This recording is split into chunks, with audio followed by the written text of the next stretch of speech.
Hello. This is Shannon here from Lemon Umbrella, and I wanted to jump on to do like a video blog because I had this revelation of an insight this weekend that I thought would be fun to share. So those of you who know me, hey CO, those of you who know me and follow me on social media know that this past weekend, 5'2", 35-year-old mother of two me was in a New York Fashion Week fashion show, which is absolutely ridiculous and amazing. CO, thank you for all the likes. Oh, but anyways, I think the whole thing is so funny, and so I just wanted to talk about it and talk about what other things were like crazy light bulb moments for me, as far as how things that are insane happen and why.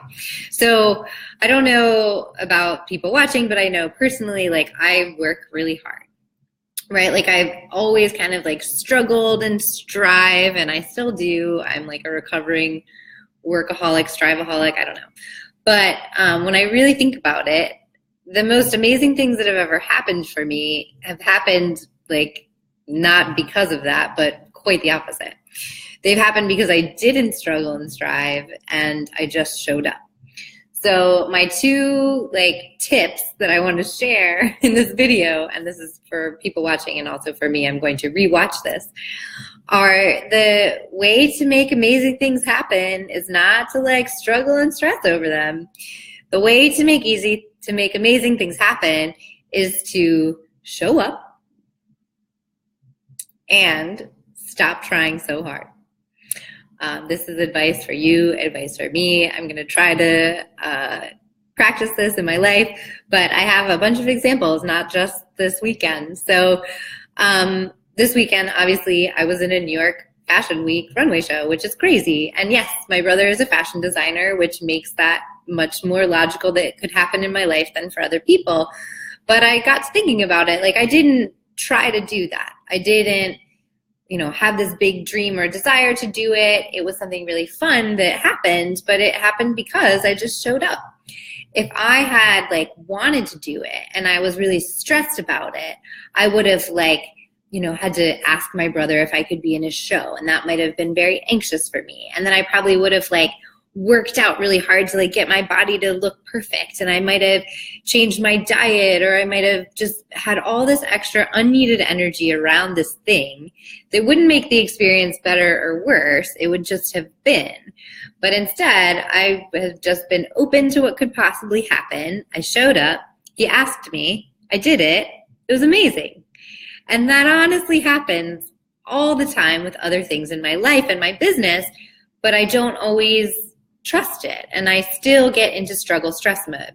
So two other examples that I wanted to share. One is Boss Babes RVA, which for those of you who don't know, Boss Babes RVA is a networking group and a Facebook group that is here in Richmond, Virginia. And when I joined forces with the founder, I guess it's been a year and a half, maybe 2 years ago, there was 100 members. And now we're getting close to 4,000. Never in my wildest did I say, you know what, I want to grow the Boss Babes group to be thousands of women. If I had, it would have felt much different. I would have been really stressed about it. I would have been strategizing about it all the time. I would have been overthinking what gets posted and what doesn't get posted, and who do I connect with, and how do I grow this group. And it would have been very forced and probably taken me a really long time to grow it. But I didn't. I just said, I think this is a really cool thing. We should have more people. And I just started showing up. I posted in it fairly regularly. I connected with people that I thought could be members, but there was no goal, there was no stress, there was no struggle. There was just this thing that I thought was cool. So I didn't try very hard, but I showed up. I was there and I was a participant, and other people were too. And because it was a good idea and people connected with it, the growth has just been exponential. And there was a certain point where it just started growing so big that it almost got out of control. And we had to get other people involved to make sure that we could protect the experience that we wanted to have in the group. Great problems to have, right? So my last example is RebelCon, which is a conference that I planned last year with a group of absolutely amazing people here in Richmond. We planned this conference in a crazy short time frame of 3 months.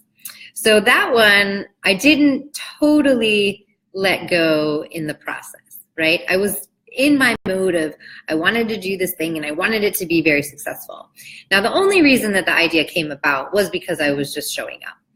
A friend of mine who I had wanted to work with had the idea for this project. I was available. I was open to it. It came and she was like, let's do it. And I said yes.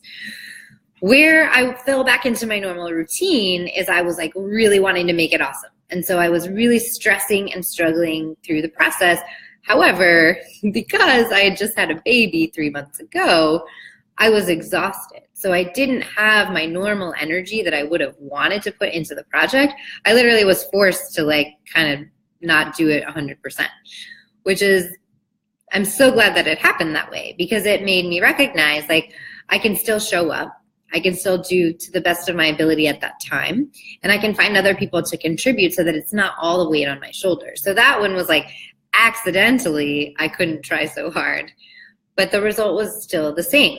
So instead of struggling and striving my way to make this event great, I really had no other option than to let go and let other people contribute and help, which made it that much more successful than if I would have tried to do it all myself. So 3 really random and not related examples in my life of when I just show up and not try so hard, things work out really well and are exceeding even my expectations of what they can become. So I'm sharing this with you. I'm really sharing it for myself so I can come back here and watch this when I start getting in my crazy struggle striving mode. So before I shut it down, I mean, obviously people can comment. Thank you, Sue, for all the hearts. I know you can relate to this too, because when we just let go and let things happen, amazing things happen. When we're struggling and striving and trying to make things work and make things perfect, they just don't. And even if they do, we're so depleted in the process that it's not fun anymore. On the train ride back from New York this weekend, I did this exercise, and it's come up in every conversation I had today, so I figured I would share it here. And it was this exercise of, if you're a billionaire, if tomorrow someone was like, hey, now you're a billionaire, what would you do? It was really fun for me to really try to step outside of my day-to-day and figure out what it is that I really would like to happen. And what would I like to do? And I'm not going to share my answer here because I'm still kind of figuring it out, but I think it's a really great exercise for anybody that's, you know, you like your work, you like what you're doing, but you know there's kind of still something missing or something more. And I think that's a place that I'm in. I think that's the place that a lot of people are in. But my old habit would have been like, okay, now I need to figure it out and I need to work on it really hard. And I need to, you know, if I'm not totally blissed out happy right here, I need to throw it all in the garbage and figure out what this thing is. But instead, just kind of stepping back, still showing up, but not trying so hard to figure it out and have all the answers. And that billionaire exercise, I think, is something that's really helpful for me.